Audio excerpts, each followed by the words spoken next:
daftar hutang BUMN jatuh tempo di tahun 2020 ini merinding saya. Saya list yang besar-besar dulu ya. Telkom 53 triliun, Krakatau Steel 15 triliun, Kimia Farma 7 triliun, Wika, Adikarya, PP, Waskita kalau dijumlahkan 130 triliunan, Garuda Indonesia 45 triliunan. Sisanya saya malas deh melanjutin. Lalu PLN misalnya punya hutang 600 triliun dan di sini kita punya perbedaan cara pandang dari sisi APBN. Entah bagaimana mungkin saya ini karena mungkin orang bodoh ya. Saya mengatakan bahwa hutang BUMN adalah hutang negara. Aset BUMN adalah aset negara. Sementara dalam postur APBN, hutang BUMN dimasukkan sebagai hutang korporasi atau hutang perusahaan. Sehingga secara rasio hutang kita aman jika disandingkan dengan PDB. Bagi saya ini akal-akalan karena bolehlah menganggap hutang BUMN adalah hutang perusahaan. Tapi kalau default atau kalau gagal bayar, apakah negara bayarin? Tidak. Oke, saya ulangi lagi ya pertanyaannya. Kalau PLN gagal bayar, apakah negara bayarin atau tidak? Sekali lagi, sang ibu mungkin mengatakan tidak akan menanggung default hutang BUMN. Oke, lalu lendernya PLN, nagih PLN dan PLN tidak bisa bayar. Negara tidak bayarin, APBN tidak bayarin. Maka PLN akan disita oleh lendernya, oleh peminjamnya. Katakan oleh lembaga keuangan global. Lalu asetnya PLN diambil. Benarkah negara akan tetap tidak mau bayar? Sekarang PLN diambil oleh asing yang telah meminjamkan uangnya ke PLN. Karena negara tidak mau bayar. Rasanya tidak mungkin. Karena induknya BUMN adalah negara. Maka pasti dibayar dan pasti menggunakan APBN. Dan itu pasti. Harusnya hutang BUMN dimasukkan ke dalam APBN. Jujur, bagi saya pribadi, kalau benar pengelolaan keuangan negara mau jujur, BUMN adalah milik negara, masukkan hutang BUMN kepada APBN. Juga berikut asetnya dicatat di APBN. Inilah yang membuat saya jauh-jauh hari menyatakan ketidaksetujuan saya terhadap negara berbisnis. BUMN sebaiknya bukan kementerian. Yang kedua yang bikin saya mangkel lagi adalah urusan Konawe dan Morowali, yaitu tambang nikel di Sulawesi Tenggara. Memang di WA akhir-akhir ini ada tulisan beredar seakan-akan dari mantan menteri yang terdahulu. Menteri senior yang memuji pertumbuhan ekonomi wilayah tambang nikel. Ada 50.000 tenaga kerja Indonesia di sana. Di mana tenaga kerja asingnya yang dari Tiongkok itu hanya bekerja sektor konstruksi. Setelah selesai konstruksi mereka pulang. Investasi tumbuh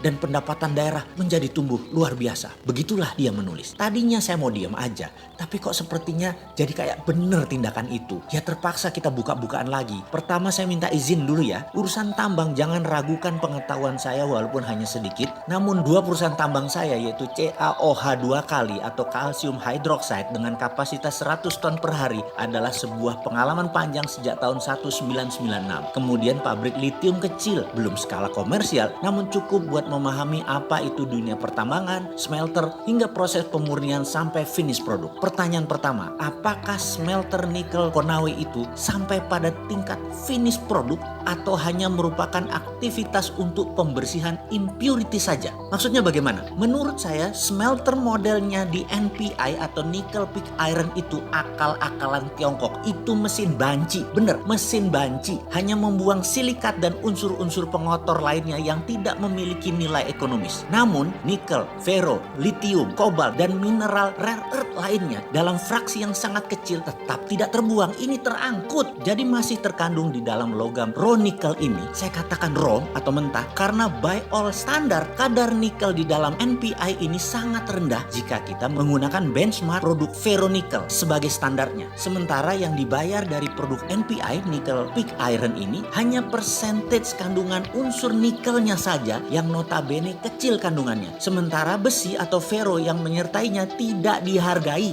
walaupun persentase kandungannya sangat besar. Tentu saja mineral-mineral ikutan lainnya pasti tidak akan dihitung, termasuk juga mineral rare earth dijual dengan gratis. Dan inilah asli yang terjadi saat ini. Indonesia kehilangan sovereign asetnya kalau itu dilakukan. Oke, begini melihatnya lagi. Dan ini boleh tanya kepada seluruh ahli pertambangan mineral. Dalam setiap pemeriksaan dan analisis terkait isi atau konten mineral pada setiap laboratorium uji, katakanlah itu Sukovindo atau lembaga asing yang punya standar perhitungan atas isi kandungan material tadi, selalu dihitung berdasarkan ppm atau part per million atau persen berat, di mana yang dihitung hanya mineral yang memiliki ukuran tertentu dalam range yang terbaca oleh alat atau metode pengukuran. Sedang ukuran mineral yang berada di luar range serta tidak terbaca oleh alat atau metode analisis ini dianggap nol, artinya tidak komersial atau artinya tidak menguntungkan. Biasanya pakai metode yang disebut assaying dengan pendekatan reaksi kimia atau menggunakan alat-alat tertentu lainnya melalui pendekatan fisika dengan dasar ukuran material.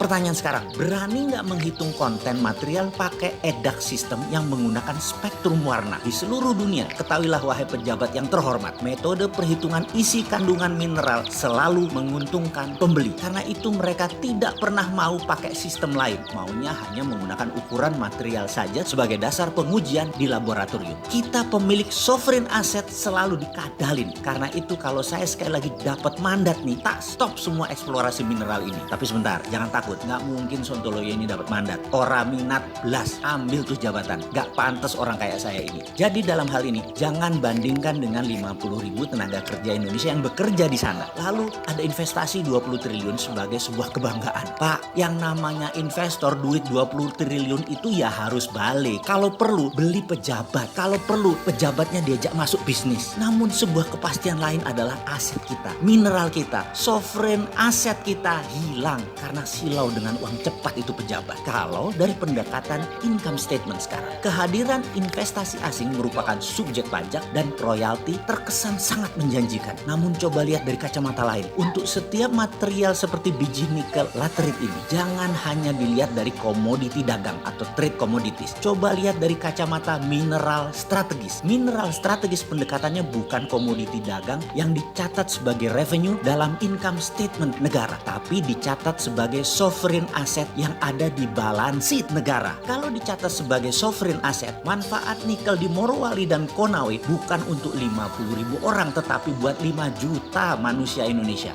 Lupa, tapi pejabatnya yang jadi pengusaha gak dapat apa-apa. Maaf, lanjut deh lo, monggo, kata dia. Ya mending buat 50.000 orang lalu dibungkus propaganda agar terlihat pahlawan. Walau aset hilang, kan rakyat gak tahu apa-apa tentang sovereign asset ini. Rakyat toh masih bodoh. Bahkan dikasih duit 400.000 per hari untuk ngebuzzer yang kesannya beda dengan apa yang dijalankan pemerintah. Pokoknya serang, banyak yang mau.